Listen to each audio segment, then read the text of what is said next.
Wow, what an event. Who's number one never fails to disappoint, and I gotta say, that was a very interesting show. 9 submission-only matches, 4 of them ending by decision, by submission, but even the ones that did end by decision, I gotta say, I wasn't disappointed with any of those. They were great matches. Dude, tonight was so fun. Mike, what was your take on the show? All great matches. I mean, Mikey, some of the best stuff was the stuff that didn't have submission. Mikey Juni, we saw great displays of what Mikey's game is starting to look like. I'm going to have fun rewatching that.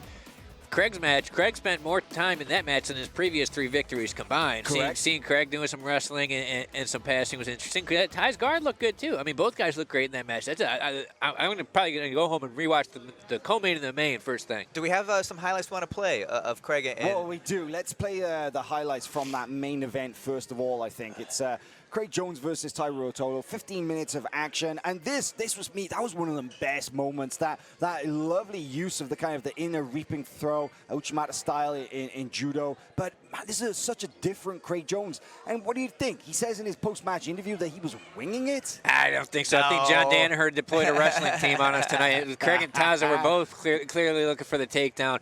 But I mean, yeah, really.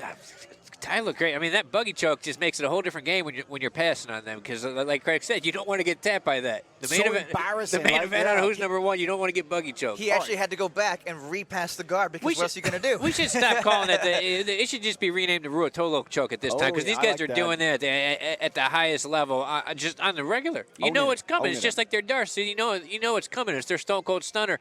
It's one of their finishers. You know what's coming, and they're always hitting it. No argument for me there. Right, so interesting little factoid here about Craig Jones that match, man, his last 3 matches combined were less than 7.5 minutes. He spent twice as much time here on the mat tonight in that one match than he has in his previous 3 matches combined. That's his first Who's Number One match that he didn't win by submission. And but still, like I say, an incredible performance and a lot to be taken away from that. Let's work our way down through the card. Mikey Musumeci versus Junior Ocasio, a leg lock shootout from almost start to end. I would say the first 14.5 minutes were a leg lock shootout. Yeah, coming to this match, it was going to be a real test of Mikey Musumeci's leg lock prowess. We knew he was good, but Juni's one of the best. And how was that going to mesh? And we saw Mikey basically dominate this match, Mike. Yeah, I mean, Mikey, as a straight ankle lock, I mean, we saw Juni was limping from that. He was getting on heel hooks. I mean, Juni's maybe the best leg lock in the division. Mikey was dominating those exchanges. I mean, Mikey is just going to get better and better. I think 135, he's going to be running for a long time. I mean, that's a scary thought because if he's number one already, having cleared out pretty much the toughest challenges in that division, you have to think that the next logical move would be to move up to 145, which is exactly what he's going to do on July 17th here at the Road to ADCC when he takes on Gio Martinez in an ADCC rules super fight. That's an intriguing one. It's always a little dicey when you're talking about making matches when the first one before hasn't happened, but Mikey undoubtedly proved that this is going to be a very exciting match with Gio Martinez. And I think Gio has even more tools than Juni in some ways. He may be a little bit better on top and might have different looks to throw at Mikey. So I'm loving Mikey's ADCC rules. And ADCC Mikey's rules. very first time competing in ADCC rules. So I'm loving Mikey's just diving headlong into Nogi competition and making things fun. I got to say, I asked him about this in the post-match interview. I kind of wonder, had Mikey switched up his strategy a little earlier than had he gone after that top game and you know, he was quick to lock on the Anaconda choke, but he ran out of time to finish it. I'm wondering if he'd started that strategy 2-3 minutes earlier, if he could have got his 3rd submission in a row. But hey, let's... That choke looked close at the end, yeah. Let's see what happens in July. All right, the women's heavyweight match between Erin Harpe and Rafaela. What a war. That was fun, man. I knew from watching Erin Harpe's fight to win that she was going to bring the heat, and she did not fail. I mean, man, she was so much aggression, but also really clean technique and really weathered some tight storms there. Just played beautiful jiu-jitsu all around. Like playing from her closed guard, going for leg locks on top, just really impressive from Erin Harpe tonight against Rafaela, who is without question, you know, a top 5 woman in the world right now. Oh, absolutely, yeah. I mean, the Erin Harpe came from relative obscurity, right? I mean, you know, that she kind of decided to make the switch from jiu-jitsu to MMA a couple of years ago, and you know, unfortunately, people kind of forgot about her. Well, I think that is a perfect way to remind people what she's capable of, and she will definitely, nobody's going to be forgetting her soon. That is quite the statement to make. She definitely reintroduced herself tonight to the jiu-jitsu world. All right, the submission submission of the night was Cade Ruotolo versus Easy. Cole Franson, Yeah. the buggy choke. And I have to say it right now, a submission of the year contender. No arguments here. I love it. I love it. I'm waiting for you to argue, but no, it's not coming. You're not going to get it from me. You know, Cade and his brother Ty are so fun to watch. And what I love is the creativity in their game. They're really hunting from subs from anywhere, whether it be from top, diving for the darts, from bottom, getting a buggy choke from side control. I love watching these kids compete. Absolutely, Cade looked great. I mean, just look at his last two performances. I mean, we haven't announced the divisions yet. I mean, it's clear he's going to be in the 155. Oh, yeah. This is our last Who's Number One going into the Who's Number One championships, and a lot of people are going in there with some great momentum after tonight. I can't believe that's our next event, man. I'm kind of like freaking out. Yeah, we got Road Championship ADC is and then coming. that. Yeah, that's going to be wild. Like, Cade's on fire right now.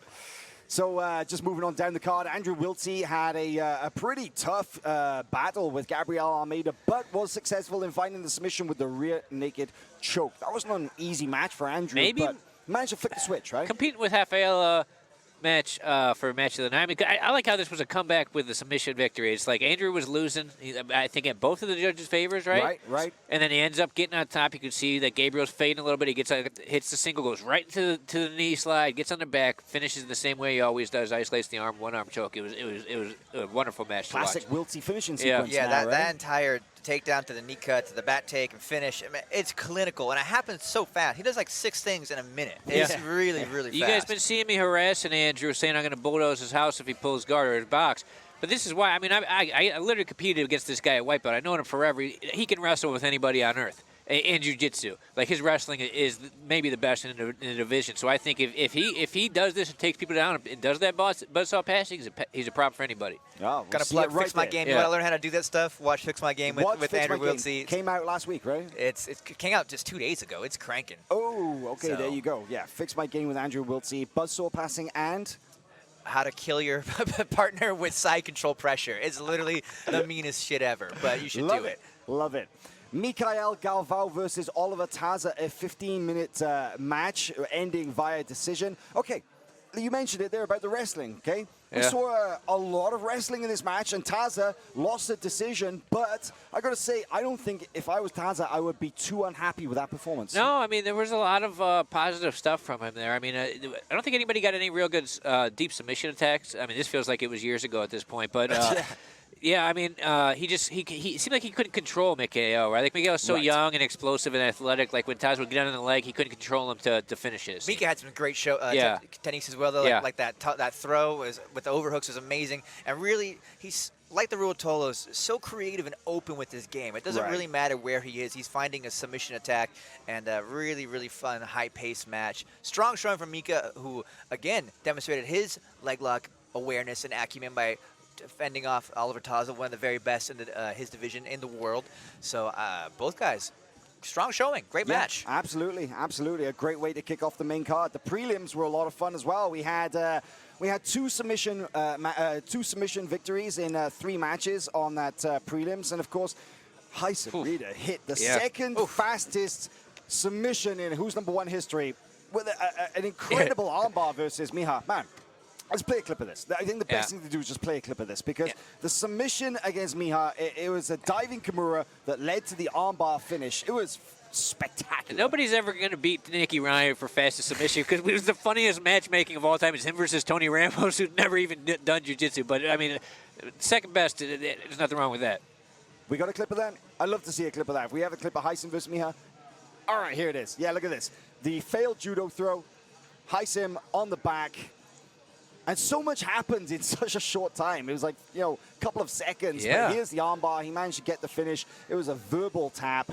And I think, Hywel, he definitely wanted to make a statement, because he was so disappointed with his last match here at Who's Number One. And he did that. That's for sure. Yeah, loud and clear from Hywel. Like, he's a dangerous man. Some seriously good jiu-jitsu. Also, I think the first ever athlete sponsored by cryptocurrency. Yeah, so that's cool. There's that.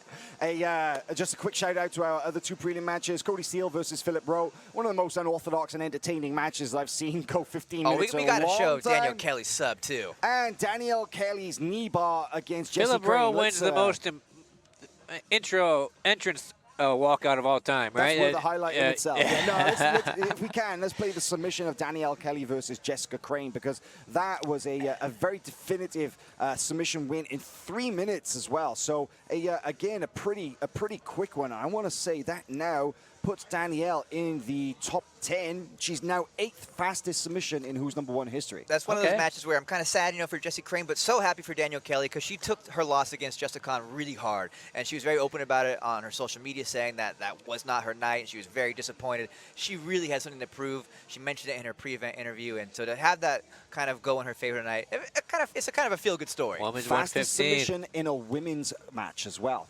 So there you go. There we go. Danielle Kelly with the redemption. Before we tonight. get out of here, I want to say one thing. People keep asking me how I'm watching these matches with sunglasses on. These are Gucci shades. I see better with these motherfuckers on. Don't you understand? All right, go to the submission of the night. Submission of the night, we already mentioned it. Kate Ruotolo's crazy buggy choke against Cole Franson, one of the most unorthodox and yet dangerous submissions to get caught in. Very, very legit. Absolutely can catch the finish with that. And a big thank you to our sponsors, Fat Tire, for basically paying bonus money for every submission here tonight at Who's Number One. And giving us beer. Great initiative. And giving us beer. We love that very much. Love you, Guys, Fat Tire, BJ Fanatics, Dahlimer, Defense Soap. All these people supporting the event. we love you. Yeah. And we God love bless you you at home for viewing and watching this alongside us. Guys, great event tonight. Love it. Many more to come. We've got plenty of upcoming events here on FloGrappling. A packed schedule. Go to our website, hit the schedule tab, and you'll see everything. We got things lined up every single weekend pretty much, all the way through to our huge mega championship at the end of September. We have events for the rest of the year as well, but all eyes on that. We got IBJJF, we got BJJ Stars, we got ADCC rules, we got Fight to Win, we've got everything, including the big one, FloGrappling, Who's Number One Championships in September. Guys, I've been Hywel Teague, this has been Chase Smith, and that's Hollywood Mike. It has been a pleasure to call the action here from Who's Number One tonight. I think that's it, guys. We've got to get out of here. God bless you all. Merry Christmas. Happy New Year.